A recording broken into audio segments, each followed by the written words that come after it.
എല്ലാവരും ഉമ്മൻചാണ്ടി സാറിൻ്റെ ചുറ്റിൽ നിൽക്കുകയാണ്. കുഞ്ഞാലിക്കുട്ടി ചോദിക്കുന്നു, എന്താ CMA സ്റ്റാൻഡ്? പുള്ളി ഇങ്ങനെ തല ഇങ്ങനെ ഉയർത്തിട്ട് പറഞ്ഞ്, ഞാൻ രാജിവെക്കാൻ പോവുകയാണ്. PT ചാക്കോ മുൻ മുഖ്യമന്ത്രി ഉമ്മൻചാണ്ടിയുടെ പ്രസ് സെക്രട്ടറിയായും സഹചാരിയായും 2 ദശാബ്ദക്കാലം പ്രവർത്തിച്ചയാൾ. നിരവധി പുരസ്കാരങ്ങൾ നേടിയ മാധ്യമ പ്രവർത്തകൻ. പുഷ്പന്റെ വീട്ടിൽ ചെല്ലുമ്പോൾ അകത്ത് കയറി ഫോട്ടോ ഒക്കെ എടുത്തു. പത്രപ്രവർത്തകർക്കൊന്നും അവിടെ പ്രവേശനമില്ല, കാരണം അതെല്ലാം പാർട്ടി ഗ്രാമമാണ്. ഞങ്ങളവിടെ ചെന്നതറിഞ്ഞ പാർട്ടിക്കാരവിടെ പാഞ്ഞെത്തി ഞങ്ങളെ വളഞ്ഞു. ഈ കാലഘട്ടത്തിൽ താൻ നേരിൽ കണ്ട കാര്യങ്ങളിലേക്ക്, സാക്ഷ്യം വഹിച്ച സംഭവങ്ങളിലേക്ക് ഒന്ന് തിരിഞ്ഞു നോക്കുകയാണ് PT ചാക്കോ. TN കുമാർ നേരെ ക്യാമറയിലേക്ക് നോക്കി ഒരൊറ്റ പ്രഖ്യാപനം കൂടെ നടത്തി. ഐസ്ക്രീം പാർലർ കേസിൽ ഉമ്മൻചാണ്ടിയായിരുന്നെങ്കിൽ അദ്ദേഹം എന്ത് ചെയ്യുമായിരുന്നു എന്ന് ഇപ്പോൾ പ്രേക്ഷകരോട് പറയുന്നതാണ്. അപ്പം ഞാനന്ന് അവിടെ അടുത്ത് ഇരിപ്പുണ്ട്. നമ്മുടെ ശരീരത്തോടെയൊക്കെ ഒരു വിറയൽ തന്നെ പോയി. ഉമ്മൻചാണ്ടി മുഖ്യമന്ത്രിയും പ്രതിപക്ഷ നേതാവുമായിരുന്ന കാലത്തെ രസകരമായ സംഭവങ്ങൾ. ഗൾഫിലിരുന്ന് ആരാണ്ട് ഈ ലൈവ് സംപ്രേഷണം നോക്കുമ്പോഴുണ്ട മുഖ്യമന്ത്രിയുടെ കസേരയിൽ ഒരാൾ കയറിയിരിക്കുന്നു. അയാൾ വളരെ നിസ്സംഗനായി പറയുന്നു, ഞാൻ ഇന്ത്യയുടെ പ്രധാനമന്ത്രി. ഉള്ളുലച്ച അനുഭവങ്ങൾ. വാതിലിൽ ഒരു പ്രത്യേക ഈണത്തിൽ തട്ടി അനിൽകുമാർ ഇറങ്ങി വരുന്നു, ഒരു റാന്തൽ വിളക്ക് കയ്യിൽ പിടിച്ച്. ഈ വന്നിരിക്കുന്നത് കൊല്ലാൻ വന്നവരാണോ രക്ഷിക്കാൻ വന്നവരാണോ ഒന്നും അനിൽകുമാറിന് ഉറപ്പില്ല. മാധ്യമ പ്രവർത്തകനും മുൻ മുഖ്യമന്ത്രിയുടെ പ്രസ് സെക്രട്ടറിയുമായിരുന്ന PT ചാക്കോ തന്റെ അനുഭവങ്ങൾ പങ്കുവയ്ക്കുന്നു. ഉമ്മൻചാണ്ടി സാറിനെ കുറിച്ച് വിസ്മയതീരത്ത് എന്ന് പറഞ്ഞ ഞാൻ എഴുതിയ പുസ്തകം ജൂലൈ 16 തിരുവനന്തപുരം പ്രസ് ക്ലബ്ബിൽ വെച്ച് പ്രകാശനം ചെയ്തിരുന്നു.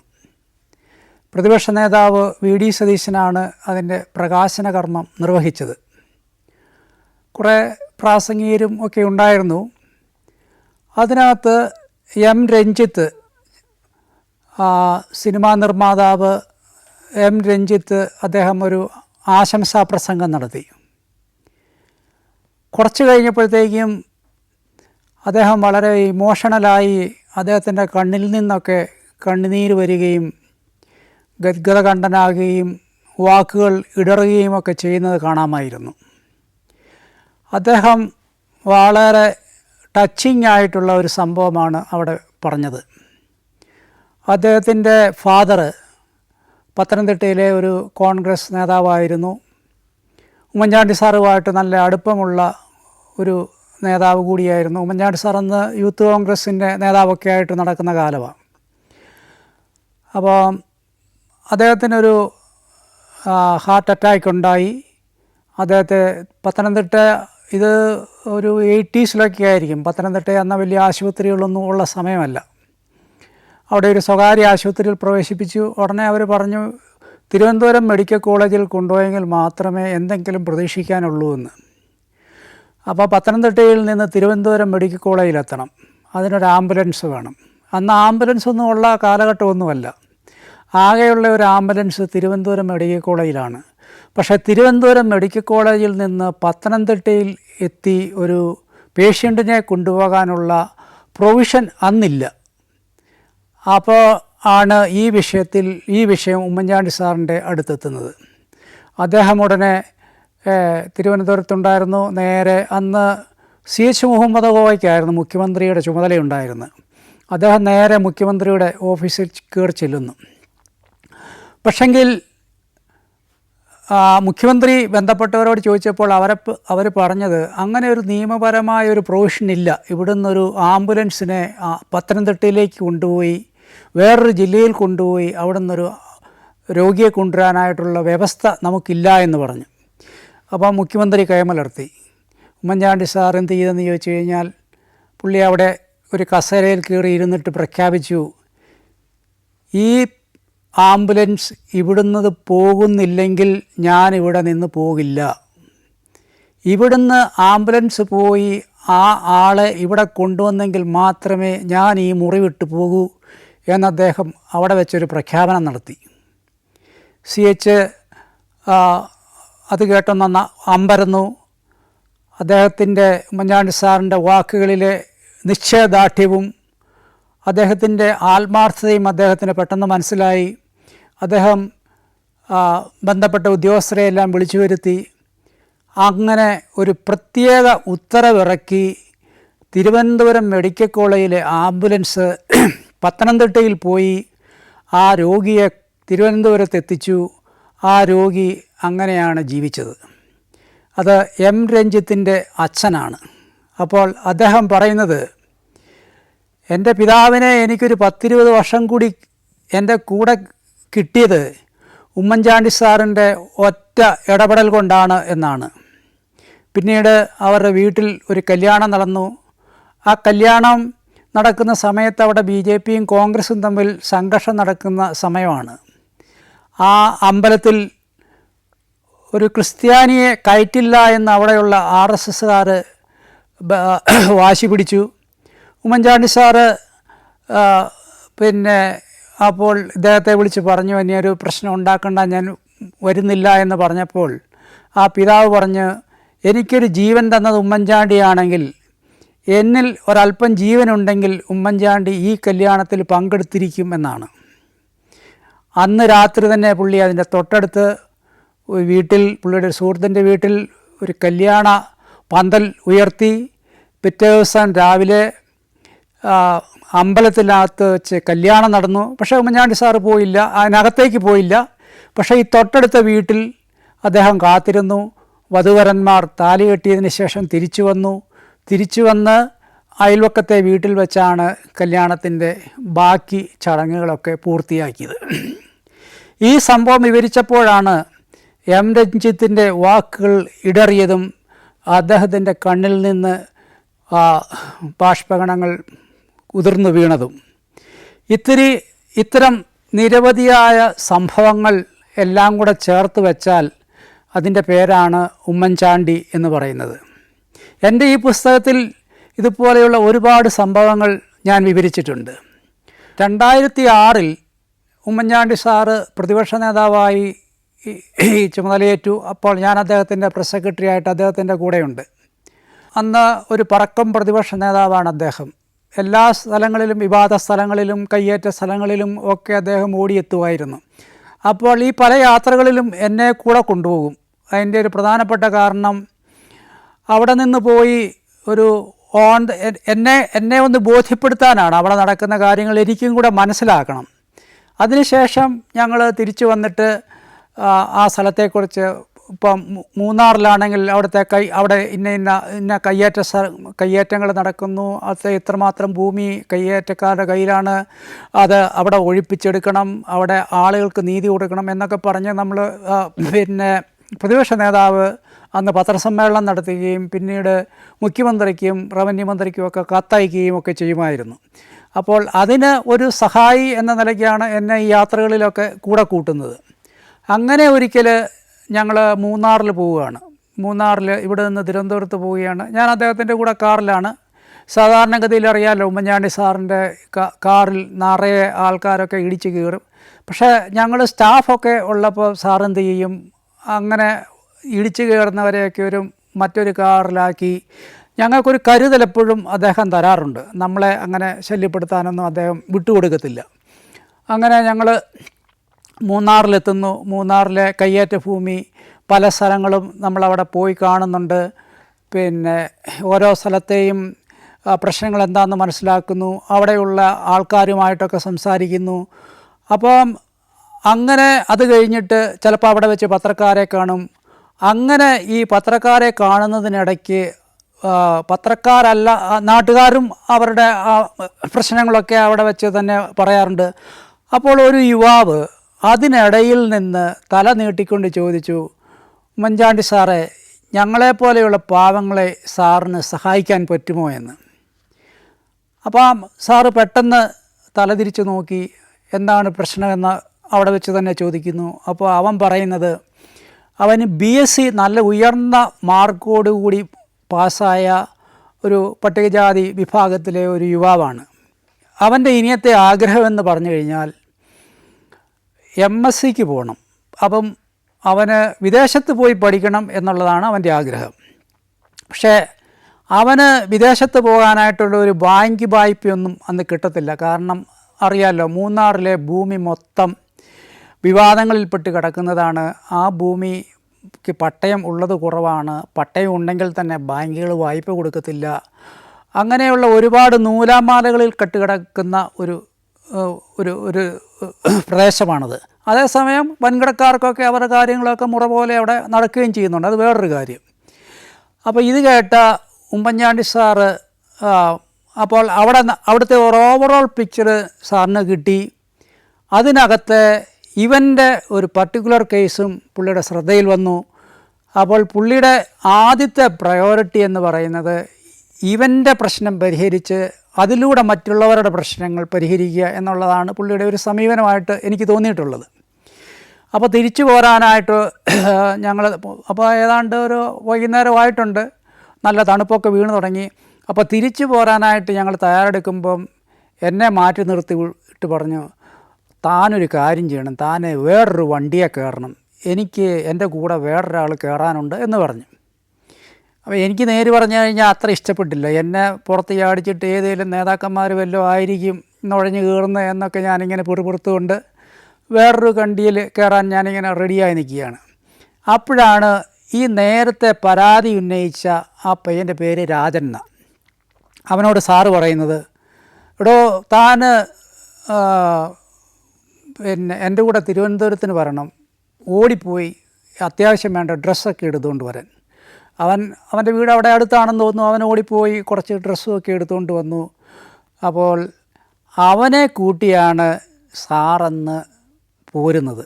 അത് കണ്ടപ്പോൾ സത്യം പറഞ്ഞു കഴിഞ്ഞ് കഴിഞ്ഞാൽ എനിക്ക് വളരെ സന്തോഷം തോന്നി. കാരണം ഒരു പാവപ്പെട്ട വീട്ടിലെ, ഇടുക്കിയിലെ ഒരു പാവപ്പെട്ട ഒരു യുവാവിനെ അന്നത്തെ പ്രതിപക്ഷ നേതാവ് അദ്ദേഹത്തിൻ്റെ കാറിൽ കയറ്റി, വേറെ ആരുമില്ല, അവർ രണ്ടുപേരും ഗൺമാനും അത്രയും പേരേ ഉള്ളൂ, കയറ്റി തിരുവനന്തപുരത്തേക്ക് പോരുകയാണ്. അവരവിടെ കോട്ടയത്ത് വന്ന് ക്യാമ്പ് ചെയ്തു. അവിടെ ഗസ്റ്റ് ഹൗസിൽ സാറിൻ്റെ മുറിക്കടുത്ത് ഒരു മുറി അവന് കൊടുത്തു, അവന് ഭക്ഷണമൊക്കെ കൊടുത്തു. അത് കഴിഞ്ഞിട്ട് ഇവർ രണ്ടുപേരും കൂടെ അതിരാവിലെ അവിടെ നിന്ന് പോന്നിട്ട് രാവിലെ 9 മണിക്ക് മുമ്പ് അന്നത്തെ റവന്യൂ മന്ത്രിയുടെ വീട്ടിൽ ചെന്നു. സാറിവിനെ കൊണ്ട് അവിടെ വീട്ടിൽ ചെന്നിട്ട് റവന്യൂ മന്ത്രിയോട് അവിടുത്തെ ഇടുക്കിയിലെ കാര്യങ്ങളൊക്കെ അവതരിപ്പിച്ചു. അപ്പോൾ റവന്യൂ മന്ത്രി ഉടനെ കളക്ടറെ വിളിച്ച് പറഞ്ഞു, ഇതുപോലെ ഉമ്മൻചാണ്ടി സാറ് കൊണ്ടുവന്ന ഒരു രാജൻ എന്ന് പറയുന്ന ഒരു പയ്യൻ്റെ പ്രശ്നമുണ്ട്, അത് എത്രയും വേഗം നമുക്കൊന്ന് പരിഹരിച്ചു കൊടുക്കണം എന്ന് പറഞ്ഞു. കളക്ടർ സ്വാഭാവികമായിട്ടും അവനെ എൻ്റെ അടുത്തേക്കൊന്ന് പറഞ്ഞു വിടാൻ പറയുന്നു. രാജനെ അവർ കളക്ടറുടെ അടുത്തേക്ക് പറഞ്ഞു വിട്ടു. അവിടെ ചെന്ന് കഴിഞ്ഞപ്പോൾ അറിയാമല്ലോ, പിന്നെ കളക്ടറും നിസ്സഹായനായി. കളക്ടർക്ക് ഒന്നും ചെയ്യാൻ പറ്റാത്ത അവസ്ഥ. അവൻ്റെ ഉന്നത പഠനം ഏതാണ്ട് മുടങ്ങിയ അവസ്ഥയിലെത്തി. അവന് രാജനോട് പിന്നെ അദ്ദേഹത്തിൻ്റെ PA നമ്പറൊക്കെ കൊടുത്തിരുന്നു, എന്തെങ്കിലും പ്രശ്നമുണ്ടെങ്കിൽ വീണ്ടും വിളിക്കണമെന്ന് പറയുന്നു. രാജൻ വിളിച്ചിട്ട് പറഞ്ഞു, സാറേ ഒരു രക്ഷയുമില്ല. പിന്നെ ഉമ്മൻചാണ്ടി സാറ് ഒരു സ്വകാര്യ വ്യക്തിയെ സമീപിച്ച് അയാളുടെ കയ്യിൽ നിന്ന് കുറച്ച് പണം സമാഹരിക്കുന്നു. പിന്നെ മറ്റെവിടെ നിന്നോ ഒക്കെ പണം സമാഹരിച്ച് ഈ രാജനെ വിദേശത്തേക്ക് പഠിക്കാൻ വിടുകയാണ്. അവൻ ഇംഗ്ലണ്ടിൽ പോയി പഠിച്ചു, അവിടെ നിന്ന് MSc പാസ്സായി. ഇപ്പോൾ അവൻ അയർലൻഡിൽ നല്ല ഒരു ജോലിയൊക്കെ, ഒരു മൾട്ടിനാഷണൽ കമ്പനിയിൽ നല്ല ജോലിയിൽ കഴിയുകയാണ്. കല്യാണം കഴിച്ചു. അവരവിടെ സകുടുംബം നന്നായിട്ടൊക്കെ കഴിയുന്നുണ്ട്. Morocco, north Macedonia, Kazakhstan, Zambia, Zimbabwe. സഞ്ചാരം പെൻഡ്രൈവ് വോളിയം നമ്പർ 21. അപൂർവ ദൃശ്യയാത്രാ വിവരണ ശേഖരം ഉടൻ സ്വന്തമാക്കാൻ സഞ്ചാരം എന്ന് SMS ചെയ്യൂ. ഫോൺ 9995444222. കോട്ടയത്ത് ദീപിക പത്രത്തിലെ ഒരു പത്രാധിപ സമിതി അംഗമായിരുന്നു ഞാൻ. ഏതാണ്ട് 15 വർഷത്തോളം ഞാൻ ദീപികയിൽ കോട്ടയത്തും പിന്നെ വിവിധ ബ്യൂറോകളിലുമായിട്ട് ജോലി ചെയ്തിട്ടുണ്ട്. അപ്പോഴാണ് PRDയിൽ പബ്ലിക് ഇൻഫർമേഷൻ ഓഫീസറായിട്ടുള്ള അപേക്ഷ ക്ഷണിച്ചു. ഞാൻ എന്തായാലും അതിനപേക്ഷിച്ചു. ഞാൻ ചില പ്രത്യേക സാഹചര്യത്തിൽ ദീപിക വിട്ട് അവിടെ PRDയിൽ ജോയിൻ ചെയ്യുന്നു 2003. തൊട്ടടുത്ത വർഷമാണ് 2004 ഉമ്മൻചാണ്ടി സാറ് മുഖ്യമന്ത്രിയാകുന്നത്. അപ്പോൾ ഈ UDF ഗവൺമെൻറ് അധികാരത്തിൽ വരുമ്പോഴൊക്കെ പ്രസ് സെക്രട്ടറി ആയിട്ട് സാധാരണഗതിയിൽ PRDയിൽ നിന്നാണ് നിയമിക്കുന്നത്. കാരണം മറ്റേതെങ്കിലും ഇപ്പം LDF അധികാരത്തിൽ വരുവാണെങ്കിൽ അവർ നേരെ ദേശാഭിമാനിയിൽ നിന്ന് പ്രസ് സെക്രട്ടറിയെ വെക്കും. പക്ഷേ UDF അധികാരത്തിൽ വരുമ്പോൾ അങ്ങനെ ഒരു സ്വാതന്ത്ര്യം യഥാർത്ഥത്തിൽ അവർക്കില്ല. മറ്റ് പല പത്രങ്ങളും ഉണ്ട്, അവരെയും ഒക്കെ പരിഗണിക്കണമല്ലോ. അങ്ങനെയാണ് ഈ PRDയിൽ നിന്ന് ആളെ എടുക്കാൻ തീരുമാനിച്ചത്. AK ആൻ്റണി സാറ് PRDയിൽ നിന്നാണ് ആളെ വെച്ചത്. അതിനുശേഷമാണ് ഉമ്മൻചാണ്ടി സാറ് വരുന്നത്. ഉമ്മൻചാണ്ടി സാറും PRDയിൽ നിന്ന് എടുക്കാൻ തത്വത്തിൽ തീരുമാനിച്ചു. പക്ഷേങ്കിൽ PRDയിൽ നിന്ന് 1-2 പേരെയൊക്കെ ഫൈനലൈസ് ചെയ്തതാണ്. പക്ഷേ പല കാരണങ്ങളാൽ സർക്കാരിൽ അങ്ങനെയാണ്, ഒന്നും അൾട്ടിമേറ്റ് എന്ന് പറയാൻ പറ്റത്തില്ല, എപ്പോൾ വേണേലും ഇതൊക്കെ തെറിച്ചു പോകാം. അപ്പോൾ അങ്ങനെ അവസാനമാണ് കറങ്ങി തിരിഞ്ഞ് എൻ്റെ പേരിലേക്ക് അത് വരുന്നത്. എനിക്ക് 2-3 ഘടകങ്ങൾ, ഞാൻ ഡിപ്പാർട്ട്മെൻറ്റിൽ ഏറ്റവും ജൂനിയറായിട്ടുള്ള ആളാണ്. പക്ഷേ എനിക്ക് പോസിറ്റീവായിട്ടുള്ള ഘടകം, ഞങ്ങൾ പരമ്പരാഗതമായിട്ട് കോൺഗ്രസ് കുടുംബമാണ്.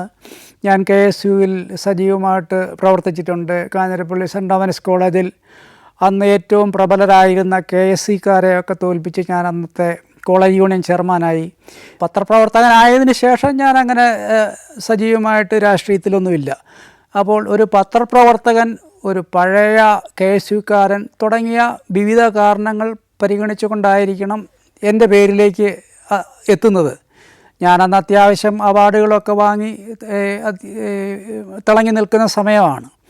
അപ്പം എൻ്റെ പേര് വന്നു കഴിഞ്ഞ് ഞാൻ ജൂനിയറാണ് എന്നുള്ള ഒരു ഘടകമാണ് എനിക്ക് എതിരെ നിന്നത്. പക്ഷേ ഉമ്മൻചാണ്ടി സാറിന് അതൊരു പ്രശ്നമേ ആയിരുന്നില്ല.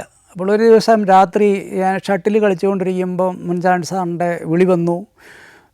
അപ്പോൾ പറഞ്ഞു, വേറെ ഔപചാരികതയായിട്ടൊന്നും, സാർ എപ്പോഴും തുടങ്ങുന്ന ഉമ്മൻചാണ്ടിയാണ് എന്നും പറഞ്ഞാണ് സാറിൻ്റെ ഒരു ഇൻട്രഡക്ഷൻ.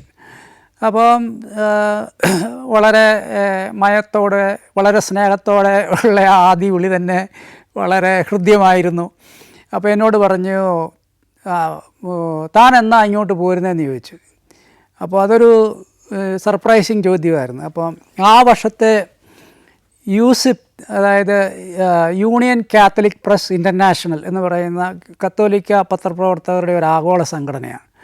അപ്പോൾ ആ വർഷത്തെ അവരുടെ ഏറ്റവും നല്ല പത്രപ്രവർത്തകനുള്ള അവാർഡ് എനിക്കായിരുന്നു. അപ്പം അത് ബാങ്കോങ്ങിൽ വെച്ചാണ് അതിൻ്റെ അവാർഡ് ദാനം നടക്കുന്നത്. അപ്പം അതിന് പോകാനായിട്ട് ടിക്കറ്റ് വരെ ബുക്ക് ചെയ്തു. റിട്ടേൺ ടിക്കറ്റ് ഒരു 10 ദിവസത്തെ ശേഷം, എന്തായാലും അവിടെ വരെ പോകുന്നല്ലേ, ഒന്ന് കറങ്ങിയിട്ടൊക്കെ പോരാമെന്ന് കരുതി. 5 ദിവസത്തെ ഫംഗ്ഷനാണത്. അതിനുശേഷം ഒരു 5 ദിവസം അവിടെ കറങ്ങാമെന്നൊക്കെ കരുതി ഞാനൊരു 10 ദിവസത്തെ പരിപാടിയൊക്കെ ഇട്ടാണ്. അപ്പം ഞാൻ പറഞ്ഞു, ഞാനിതുപോലെ ടിക്കറ്റ് ബുക്ക് ചെയ്തിട്ടുണ്ട്, അതുപോലെ പോകണമെന്നുണ്ട്.